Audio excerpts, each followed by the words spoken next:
ഹേ, അതാരാ ഒരു അപ്പൂപ്പൻ സിംഹം? ആരാ? സിംഹത്തെ കണ്ടാൽ അറിയില്ലേ? അത് മനസ്സിലായി, ഈ കാട്ടിൽ കണ്ടിട്ടില്ലെന്ന് പറഞ്ഞതാ. അപ്പൂപ്പൻ ആരെങ്കിലും കാണാൻ വന്നതാണോ? കടിയനെ കാണാൻ വന്നതാ, എന്റെ പഴയ സ്റ്റുഡന്റാ.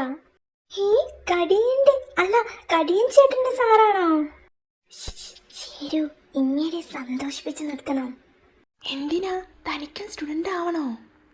എനിക്കൊരു നീണ്ട വടി വേണമല്ലോ, കിട്ടുമോ? വടിയോ? തരാമല്ലോ. ശരു, വടി എടുക്ക്. വടി ഞാൻ എവിടുന്ന് എടുക്കാൻ? എവിടുന്നെങ്കിലും കൊണ്ടുവാടോ ഒരു വടി.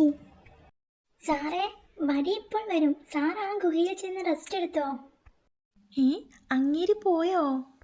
പോയിട്ടൊന്നുമില്ല, ഗുഹയിലിരുത്തി. വടി എവിടെടോ? അത് പിന്നെ വടി കിട്ടിയിട്ടില്ല. ഇതെന്താ വടിയില്ലാത്ത കാടോ? താൻ ശരിക്കും നോക്കാഞ്ഞിട്ടാ. ചേടാ, ഞാൻ ചുമ്മാ നോക്കിയാ ഉണ്ടാവുന്ന സാധനമാണോ ഈ വടി?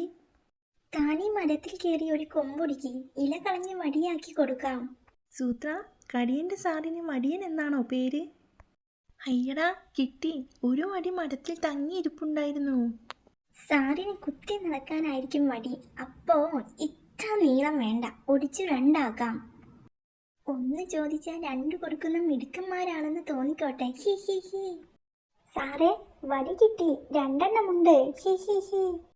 നീളമുണ്ടല്ലോ അല്ലേ? തോട്ടിയായി ഉപയോഗിക്കാനാ. എൻ്റെ ഒരു നീള ഊന്നുവടി ഉണ്ടായിരുന്നു. അതൊരു കുരങ്ങനെടുത്ത് ആ മരത്തിൽ കൊണ്ടുവച്ചു. അത് തോണ്ടി താഴെ ഇടാനാ വേറെ വടി ചോദിച്ചത്. ഹേ